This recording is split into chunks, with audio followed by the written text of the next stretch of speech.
holding more, so INF was not feeling the point of actually pushing 7 deadly sins, and when they were going to the zone, they got fight in with reject.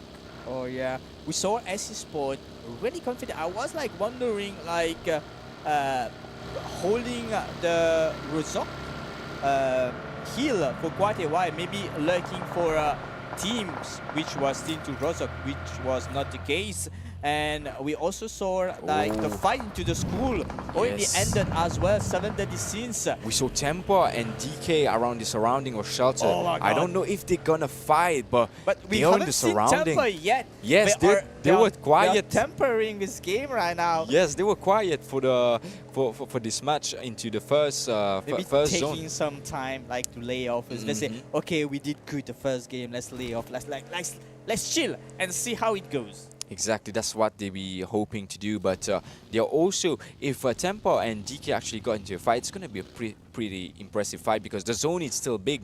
They can take different angles to be able to get a different flank.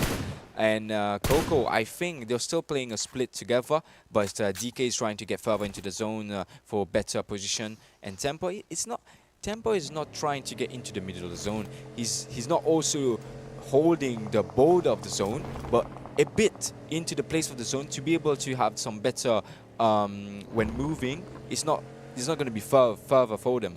It clearly looks like Temper is like analyzing maybe rotation, like using the sound, like hearing the cars going from left and right, analyzing how many teams are going forward, maybe playing the back stabbing team, maybe catching off guard teams which gonna play the borders. For third party too, because Tempo is a team like this. He just when there's a third party, they get every information of how many third party is it. Is that angle is gonna be good angle for me to be able to get a point of view of that team to be able to get a kill. Yeah. So Tempo, how the way they think it is actually their decision making is always on point. We know it's quite common on the second weekend of the PMAC. We've been hearing Chris, the caster, talking about teams which tends to play the edge of the zone from the very start. Like even on the third zone, they're already at the edge of the zone. So there are teams that maybe Temper knows, but maybe there are some teams that are gonna do that and backstab them in a way. Yes, but if Temper,